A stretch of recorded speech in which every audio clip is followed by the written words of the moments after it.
మరొక breaking news చూస్తున్నాం. ఆగిరిపల్లి మండలం వడ్లమానుకు చెందిన రెడ్డి వెంకటేశ్వరరావు హనుమాన్ జంక్షన్ సమీపంలో బైక్ పై వెళ్తుండగా రోడ్డు ప్రమాదానికి గురయ్యారు. వెంకటేశ్వరరావు బ్రెయిన్ ఇంజురీ అవడంతో విజయవాడ రూరల్ ఎనికేపాడులోని అను న్యూరో కార్డియాక్ హాస్పిటల్ లో అడ్మిట్ చేశారు. అయితే ఫార్మసీ సిబ్బంది వైద్యులు రాసిన ఇంజెక్షన్ కాకుండా మరొక ఇంజెక్షన్ ఇవ్వడంతో వైద్యులు ఇది గమనించకుండా వెంకటేశ్వరరావుకు ఇంజెక్షన్ ఇవ్వడంతో క్షణాల్లో అయితే ప్రాణాలు కోల్పోయారు. ఈ ఘటన అర్ధరాత్రి 2 గంటల సమయంలో జరిగింది. అయితే మృతుని చూడాలని కుటుంబ సభ్యులు కోరగా ఉదయం 10 గంటల వరకు వాళ్ళనైతే హాస్పిటల్ సిబ్బంది అనుమతించలేదు.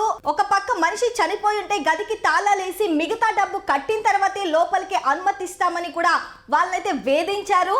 ఈ ఘటనపై మృతుని కుటుంబ సభ్యులు అలాగే బంధువులైతే హాస్పిటల్ ఎదుట అయితే నిరసన వ్యక్తం చేశారు. ఇలాంటి సంఘటనలు జరగకుండా అధికారులు అయితే చర్యలు తీసుకోవాలని కూడా వాళ్ళు డిమాండ్ చేస్తున్నారు. రెడ్డి వెంకటేశ్వరరావు బాపులపాడు మల్లవల్లిలోని లైన్ మ్యాన్ గా విధులు నిర్వహిస్తున్నారు. మరిన్ని లేటెస్ట్ అప్డేట్స్ కోసం చూస్తూనే ఉండండి నెంబర్ 1 న్యూస్. సామాన్యుడి చేతిలో సామాజిక అస్త్రం.